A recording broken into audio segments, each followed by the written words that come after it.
Apple CarPlay apps. You know what it is. It's that time of year again where I basically will update you guys on all the popular apps I recommend downloading for your Apple CarPlay. So with the release of iOS 26, there's a lot of old apps I used to recommend that are basically, unfortunately, obsolete. So this is the new update of all the apps. Categorized, and there'll be links to where you can download these apps in a video description down below, as well as timestamps for your pleasure. Now with the winter season now upon us, an app that I like using the most, especially when I'm driving through the snow, is MyRadar.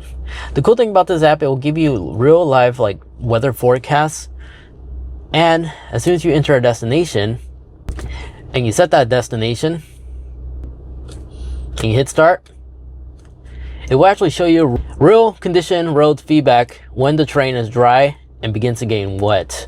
And once it begins snowing, it will actually give you an alert ahead of time as well.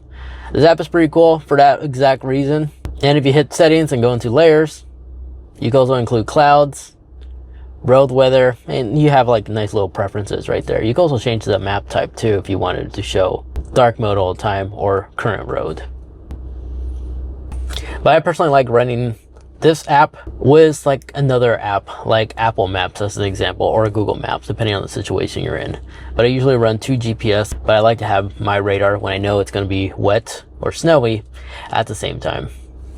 Now this next app is called Dynamic Lyrics. The app is free to download, but the cool thing about this app is it's one of the widgets you have over here, and it basically just gives you lyrics of the song that's currently playing. It's pretty cool for that exact reason. But the reason why I bring you over here is because on this side, you may notice I'm able to see my tire pressure. This is actually my sensor that's bad right now. I need to replace that. But the app that allows me to run that widget is called Sidecar.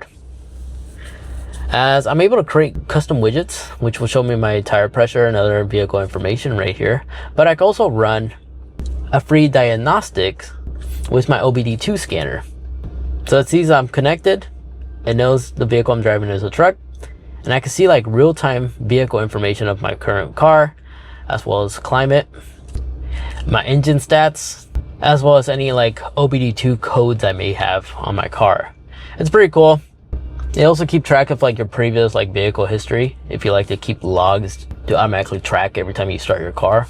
But the main reason why I'm featuring this app is because not only does it show me the weather as well, and I can also start navigation, but if we tap on this little corner over here for our settings, I can enable satellite view.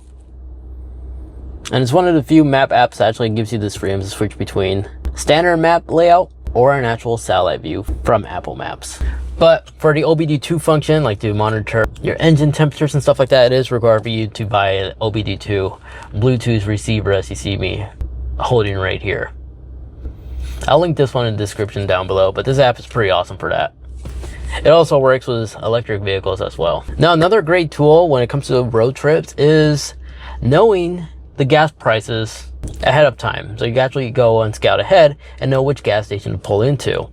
Unfortunately, Gas Buddy is not available on Apple CarPlay as a dedicated app, which is a darn shame in my opinion.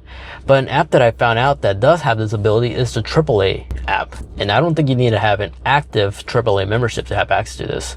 By simply launching this app, you can actually see the gas prices right here. So you know ahead of time how expensive a certain gas station is, so you can skip that and possibly go to the next one. It also does EV charging as well. And of course, since you have AAA, you do have your roadside assistance right here. And I just noticed I'm not signed in, and I do have a AAA membership, and I totally forgot to sign in, yet I'm still able to utilize the gas price feature.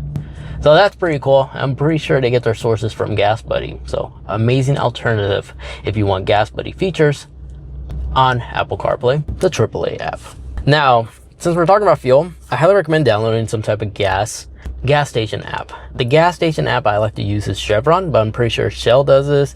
Even Maverick, I believe, and other gas stations around your local area may also use this. But with the Chevron app, as well as other competitors, you can just pull up to the gas station. As you pull up to the gas station, you're able to wirelessly just select the stall that you're connected to. You stopped right next to, so like stall 8. You can select that and then pay with Apple Pay right here on your screen without having to take your phone or your wallet with you to pay outside. It's super convenient. I love using that. It does require you to sign up with an account with them, but it's free to use. You just need to put one credit card on file, and you can just pull up to a gas station and hit fuel up. Now, before we go to the next app, if you kindly take 2 seconds to hit that like button and like, those truly do help out the channel, as it allows the channel to be powered by you guys, the viewers, which is why you don't see integrated brands for like a sponsorship segment taking like a minute or two off your time. Those are kind of annoying when I'm watching my YouTube videos and sometimes ruin the mood. And thanks to you guys, we don't have to rely on brands. So a massive thank you for me personally for just taking the time and just hitting that like button really does mean a lot.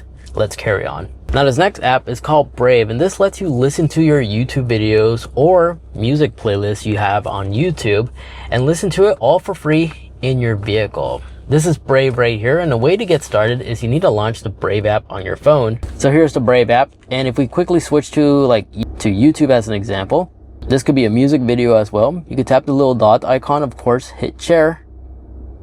Just go ahead and copy that URL. Once you copy it, launch the Brave app on your phone, paste that URL, hit go, and just tap the little music note icon on the bottom, and it's added to your play later. Now, if we get out of here, you'll see that it actually updates, and you can just tap on it, and you're listening to your YouTube video or music playlist as well, or video playlist you have, and treat it like a podcast. And it even offloads it too, so you don't need internet reception. It's a cool, amazing app that does this all ad-free, and there's no subscription, so I highly recommend downloading Brave for that reason. It also works with SoundCloud, TikTok, anything really with a URL, and so long as there's an audio source, you could just offload it. Now, since we're on the subject of music, an app that a lot of people don't know about, Apple Classical. It's a dedicated app you could download that actually is first party from Apple. And the cool thing is you can just play classical music right here. It's like a dedicated section just for classicals. It's really interesting. I didn't know about this. I recently found out about it, and I kind of like it because there's times I just want to listen to like the classicals. I could even select what kind of instrument I like to listen to or the mood I'm in. There's Beethoven right there. But it's kind of cool. It just separates modern music with some nice classical. It's kind of cool that Apple gave us this ability. And I believe it's free to use. Don't quote me on that, but I don't think you need an Apple Music subscription, but I wouldn't be surprised if you do. But the Apple Classical does exist. Dedicated app for all your musical classical needs. Now, the next app it's honestly just a native Apple podcast app. Before I used to recommend like Pocket Cast and stuff like that, but now the native one from Apple is pretty impressive because it does things that third-party podcast apps are unable to do, such as the playback speed. I can actually increase it to like ridiculous numbers, like ×4. And on the iPhone, you can actually set it so each profile, each channel you're listening to has its own dedicated settings. I'll show you that in a little bit. But you can pause and play, and the library is just cleaner compared to like third parties nowadays. So this is why I enjoy the podcast app now from Apple, the native one. Every channel that you're listening to, you could click on it. You can always just go into the channel, tap these little dots right here, and hit settings. And if you go all the way to the very bottom, you can create custom settings for that channel in particular. So if you want to increase the dialogue, you can, or change the speed, and this will be the safe setting for that channel, separate from all the other channels. It's kind of cool. I like that freedom. But other than that, there you guys have it. Those are all the amazing apps you could download right now for CarPlay for 2025 that I feel are very irrelevant and are definitely worth checking out. If you wish to watch more, maybe you'd like to see some cool hidden features that the Apple CarPlay head unit can do, such as the ability to automatically pause whenever you start your car instead of resuming the last media you were last listening to. I know, I hate that annoying autoplay ability, but I show you a clever way to disable that in this video over there, as well as a handful of other hidden features and tips and tricks you can do on this latest version of Apple CarPlay on iOS 26. Thank you so much for watching.